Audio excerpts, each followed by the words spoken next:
Hey guys, what's up? It's your boy Miguel back again with another video, and today I have a very interesting one because I have all of the folds with me here today, and I'm going to do kind of like a quick comparison and help you make a decision if you are in the market looking for one. So the first phone that I have is the OnePlus Open, which is the latest in the foldables. I reviewed this a few days back. On number 2 we have the Pixel Fold. Next up we have the infamous Galaxy Z Fold 5, which is basically the grandfather of all of them, and we have to thank them for actually introducing foldables into the market. And then we also finally have the Tecno Phantom V Fold as well in our hands. So I'm going to do a very quick comparison and mostly looking at the physical aspects of them, seeing how much they weigh, how much they are easy to use, and then kind of do a little bit of a performance comparison and see whether which one you should go ahead and buy. Now looking at all of them, every single one has a little bit of a different ratio and aspect ratio when it comes to the screen and the body.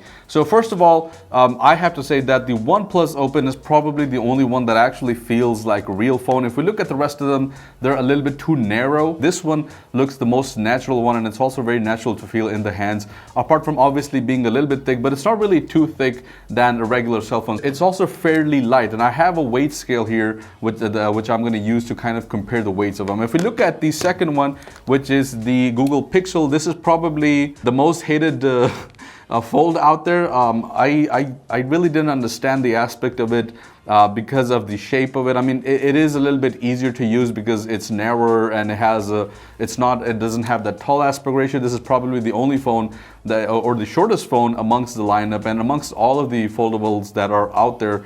But I really didn't see the use of it. I mean, it's a premium phone. It's not bad in any way. First of all, this has the Tensor G2 chip, which I would have at least liked to see a G3 chip over here. But I know that wasn't possible because the Pixel 8 Pro just came out right now with the latest chip. So performance-wise, this is not really a good phone either. I mean, it's a premium phone, but there's just something that I really don't like, especially looking at the bezels. It looks like a very uneven phone. Moving on, we'll talk about the grandfather of all foldable phones, which is the Galaxy Z Fold 5, and this is the phone that made all of these possible, because without this then probably we wouldn't have a foldable market here. This is the probably the phone that has the narrowest and the tallest aspect ratio, which kind of makes it feel a little bit unnatural. The good thing about this is that it's very easy to hold in the hand because it's narrow. So it's very easy to use if you're just going to use the main screen. There have been a lot of improvements that have been made on the Galaxy Z Fold 5 since the first generation phone. And this time the most notable one is that there is finally no gap. 5 generations later, we actually saw this when all these phones are actually first gen phones. And they don't have a gap. So that's kind of the main difference here. And then finally, we have the rookie, the runner-up, the Tecno Phantom V Fold. And this is a kind of a budget option. It's actually the cheapest phone amongst these. It's not a bad phone in any way, but because of a lower price tag, you kind of do feel those things here and there. But apart from that, this is not really a bad phone if you want to get into foldables. And if you really like foldables and you don't have the budget to buy any of this, then this is probably the only phone that you should consider. So I'm going to do a quick weight comparison, and just to show you guys how much each of them weighs. So let's start with the OnePlus Open. So this is around 250, I'm not sure if that's correct. Let me go ahead and change the angle. But yeah, so 250 grams. I'm going to put it like this just so that all of it is covered and it's not popping out. Yeah, 250 grams, which is probably the lightest out of these. But I'll go ahead and also compare the rest of them. So the Pixel Fold is going to be around 282 grams, which is 32 grams heavier. And for a phone that's probably the smallest phone amongst the lineup, it's pretty heavy. But again, it does feel very premium. You have a glass front, glass back, and aluminum frames. But you also have a glass front and a glass back on this one. So they're doing something right. Now, when it comes to the Galaxy Z Fold, this is also pretty light, but I think it's not going to be as light as the OnePlus.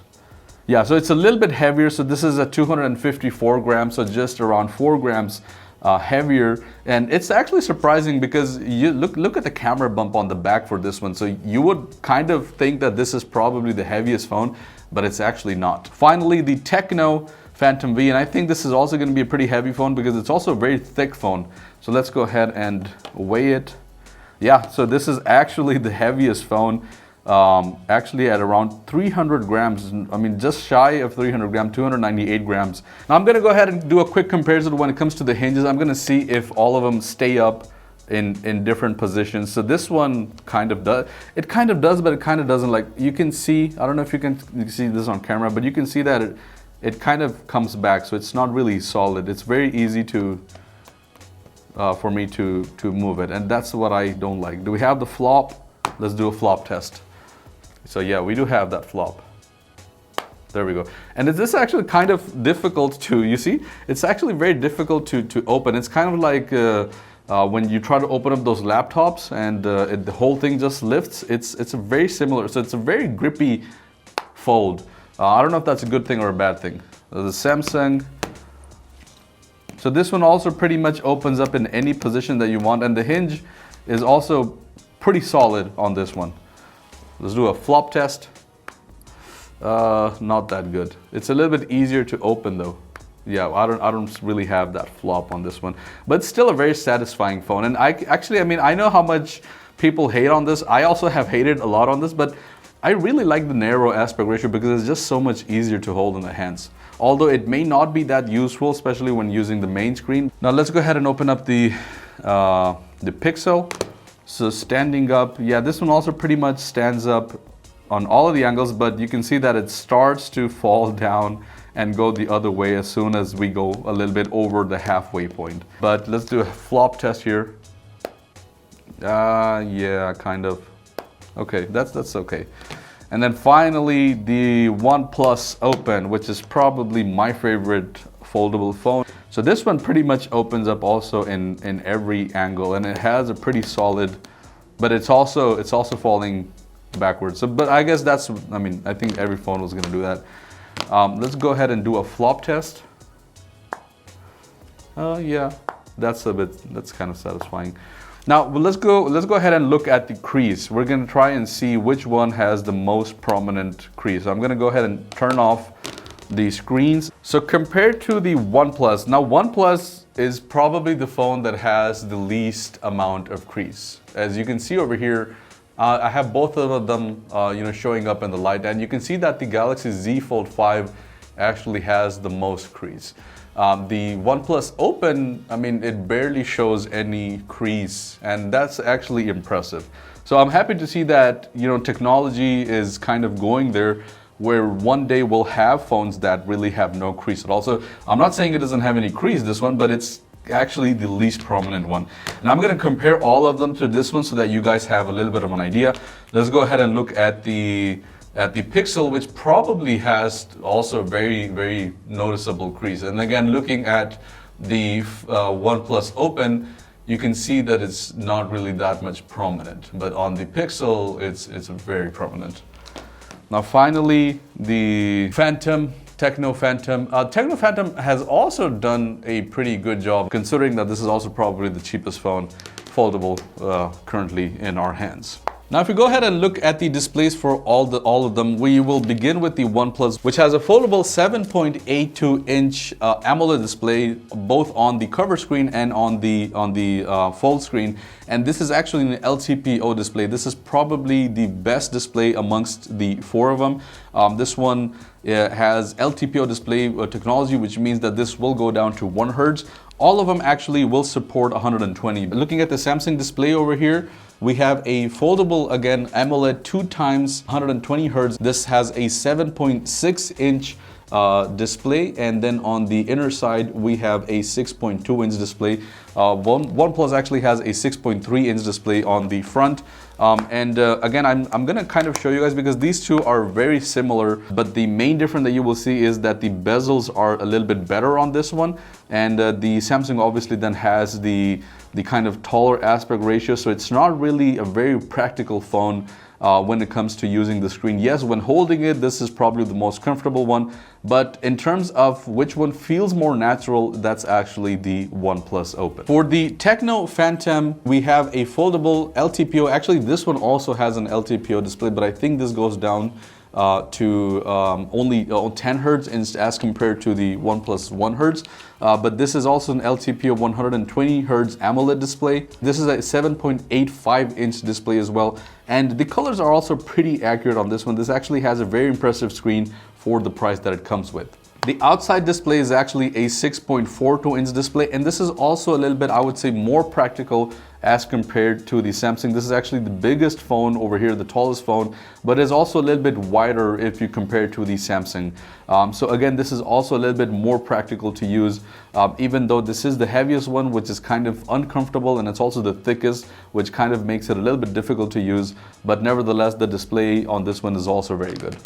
Last but not least, we have the Pixel Fold, which has a 7.6 inch display here. This is actually an OLED display, 120 hertz with HDR10. On the outside, the cover display is actually the smallest one, which comes at 5.8 inches. And this is actually a full HD resolution. I just really don't like it because it's kind of very wide phone. So it becomes very difficult, especially if you want to use it one-handed. It's not really practical at all. And then when you are in the unfolded state, you can't really use this with one hand either.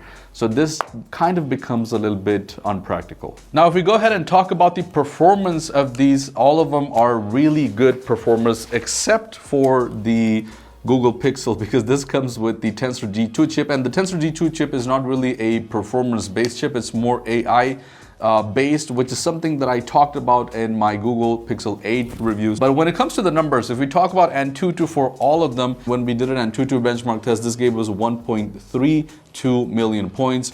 If we compare that to the Samsung, which also comes with Snapdragon's 8 Gen 2 chip, and this comes with 12 gigs of RAM, but this actually has a better score of 1.41 million points, and that is because the chipset on this one, although it's very similar to it's the same Snapdragon 8 Gen 2 chip, but this is the made for Galaxy chip, which has higher cores and it's actually clocked a little bit higher. So you are going to see a little bit of a difference when it comes to the performance. If you look at the Tecno V Fold, then this one actually has MediaTek's 9000 chip, Dimensity 9000 Plus chip, which is also a pretty decent chip. It's, I believe, also a 4nm chipset. The score on this one was not bad at all either. It's actually surprisingly better than the Google Pixel, which comes at 1.1 million points when it comes to Antutu benchmark. So also a pretty decent chip in my opinion. Last but not least, we have the Google Pixel, which with the Google Tensor 2 chip only has 691,000, not even 700,000, and this is, I believe, a 5nm chipset. So again, this will not be as performance oriented as the rest of them. Not saying that this is a bad phone at all, but this is more AI based, so you're going to see a lot of AI based features. And the thing about that is that even the AI features are specific and limited to certain geographical locations, so you're not going to see the functionality everywhere. So for example, here in the UAE, because this is not really an official phone launched here, you won't be able to see a lot of the AI features that you will see, for example, in the United States. So that's kind of a bummer when it comes to that. And then at 600,000 points, I don't really think that's impressive at all. And I know that benchmarks are not really the only way to measure a phone, but it majorly is. So if you had a phone that had everything, but it wasn't really a good performer, would you actually buy it? I mean, just think about the best performing laptops. For example, the M chips. What made them so great is their benchmarks and the amount of work that they can actually do and how efficient they are. So if you create a good laptop, they already had a good laptop, which was the Mac series, the MacBook Air, the Mac Mini, the MacBook Pro, which were not bad computers at all. They pretty much had everything. But when they had Intel chips, they weren't really the go-to laptop for everyone. But after the M series, because of the performance and the efficiency, people just want to buy that. And that's what made me also buy the MacBook Air with the M1 chip, which I never thought I'd buy. But here I am, and I use this as a daily laptop for editing, for almost everything. Now, talking about the battery, I'm going to go ahead and start with the phone that has the most juice, and that is the Tecno Phantom V Fold here, which has 5,000 milliamperes of battery, probably the biggest battery that we've seen on a foldable, apart from the Honor, which we don't have over here. But this, I'll say something, even though this has the biggest battery, it's not really as efficient. So it doesn't really make sense that much, and that's probably because of the chipset. But yes, if we talk about just raw numbers on a piece of paper, then yes, this one has the biggest battery at 5,000 milliamperes. This will also support 45 watts of fast charging. If we go ahead and talk about the OnePlus Open, this has a 4,800 milliampere battery. This one actually supports 63 watts of fast charging, and this is the only foldable that supports such a high wattage. Most of the other phones don't really support that much, and this will charge pretty quickly. I think in about 30 minutes, you'll go from 0 to 100. And this comes with an 80-watt charger in the box, but it will only support 63 watts of fast charge. The Galaxy Z Fold 5 has a 4,400 milliampere battery, which is not bad, but it only supports 25 watts of fast charging. So it's not really fast charging in any way. And when it comes to the Google Pixel, this has a 4,821 milliampere battery. So also a pretty big battery because obviously you have a bigger body. I believe this is, I don't remember, but I think this one can support 30 watts of fast charging. Last but not least, I'm gonna go ahead and quickly talk about the cameras. I'm not gonna do a test, but I'm just gonna tell you that any phone you buy is probably gonna have a really decent camera. I mean, we know what Samsung's quality is like, we know what OnePlus quality is like, we know what the Pixel quality is like. So all of these three have a pretty decent camera, but the Tecno Phantom also is not a bad camera at all, because this also, I believe, has a 48 megapixel main camera. The only difference you'll see over here is actually with the front camera. So the front camera, the worst camera on all of them, it's actually this one, which has the under display camera, which is a 4 megapixel camera on the front. When it comes to the pricing, that's where you now want to make a decision. So starting with the OnePlus, this one comes at $1,699. It's actually the cheapest amongst these three, but the Tecno Phantom V Fold is actually the cheapest foldable amongst these ones. Yes, there is a lot of improvement here. Yes, this is the heaviest phone. The hinge is not really the best. There's a little bit of squeakiness there as well.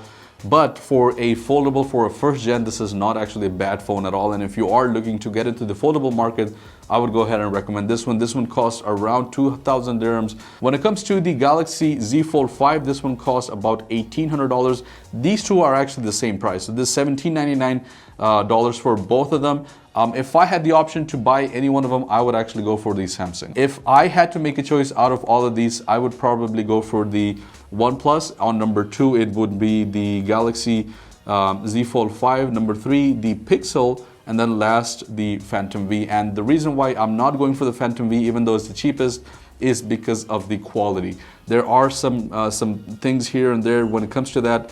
The hinge is not really the best. It kind of feels wonky. It kind of feels, you actually feel a little bit of squeakiness on it.